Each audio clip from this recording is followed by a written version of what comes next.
Приветствую! Меня зовут Сергей Ницой, и я хочу рассказать вам о нашем винтовочном стоке. В данном конкретном случае это сток для винтовки Tikka T3 Super Warmint. Но он может быть изготовлен для любой другой модели, любого другого бренда, который нам доступен.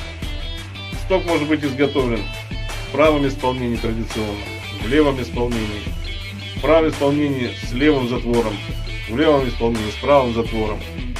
Все это на выбор заказчика. Материал для изготовления стока — это ламинат из прокрашенного шпона карельской березы от известного финского производителя CWP. Этим ламинатом пользуются многие другие производители.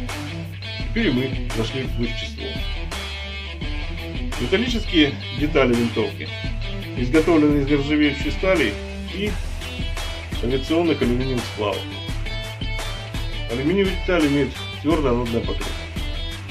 Так как оружие часто подвергается интенсивному атмосферному воздействию, мы уделили большое внимание пропитке наших стоков специальным влагоотталкивающим составом с последующей обработкой масловосковым мастиком, которые придают приятный внешний вид, но при этом позволяют устранять какие-то мелкие царапины, вмятины.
В данном конкретном случае используем контур М24.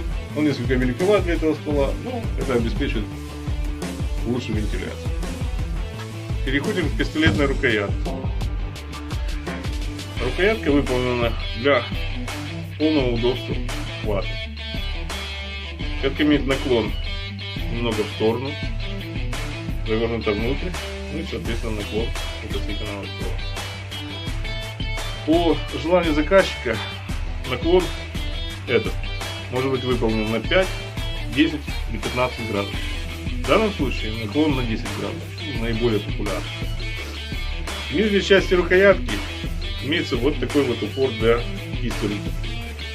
Высота этого упора регулируется с помощью винтов и подкладок. При желании этот упор можно вообще отсоединить. Также по желанию заказчика сток может быть изготовлен без такого упора и без ниши под него на пистолетной рукоятке. При желании рукоятка может быть изготовлена с запасом. И тогда стрелок может подогнать ее под себя с помощью напильников, наждачной бумаги и прочих инструментов, а затем вскрыть масловосковой мастикой. Перемещаемся к прикладу. Приклад имеет плечевой упор, который регулируется и фиксируется с помощью кнопки Speed Lock. Диапазон регулировки 30 мм, шаг регулировки 2 мм. Плечевой упор имеет регулируемый затыльник.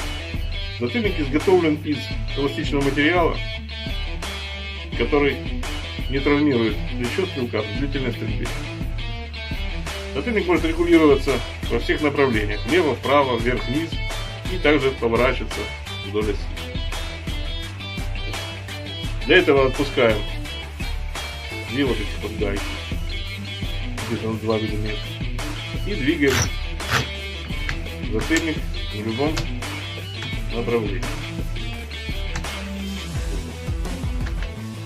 Дальше. Фиксируем эти гайки. И на этом регулировка закончена. Достаточно усилия пальцев, потому что здесь выполнен специальный фиксирующий механизм. При желании затыльник можно подсоединить. Это может понадобиться для чистки, регулировки, еще чего-нибудь. Для этого выкручиваем винт кнопки приблизительно на 3 мм и снимаем затыльник. Далее о щеке.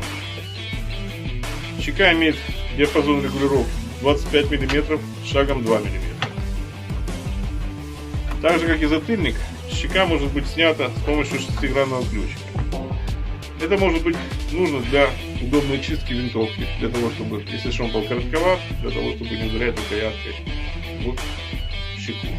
Просто берем, вкручиваем. Я не совсем удобно сижу для того, чтобы это делать, но хочу просто показать вам, как это делать. Вот. Поставили.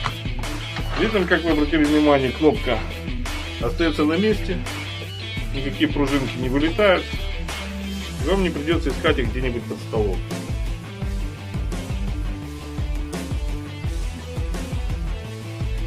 Следующая регулируемая деталь приклада — это монопод, ну или третья нога.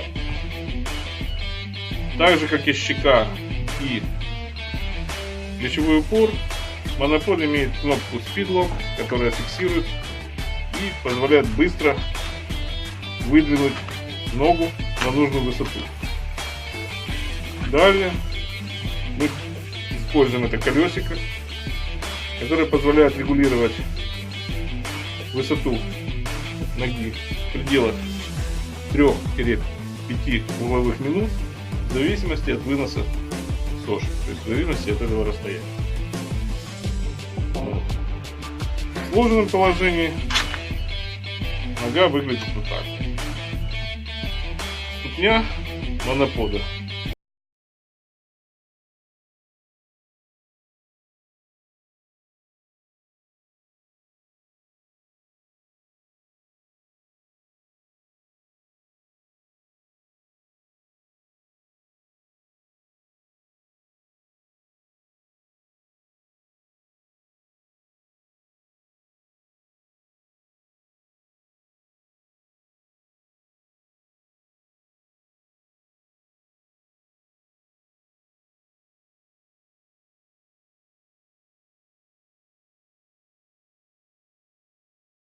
двумя алюминиевыми пиларами, которая позволяет затягивать ствольную коробку винтами более жестко, без ущерба для ламината.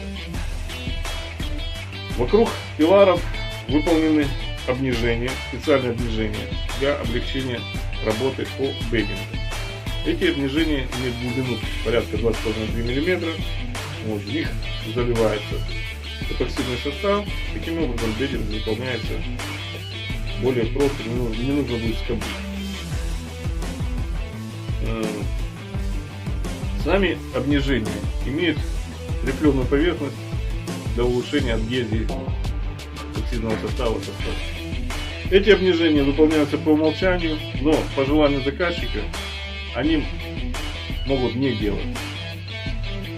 Мы настоятельно рекомендуем делать бединг, особенно в тех случаях, когда обнижение уже выполнено. Таким образом вы улучшите и точность, и надежность. Усилие затяжки винтов при алюминиевых пиларах и бединге порядка 6-6,5 Ньютон на метр.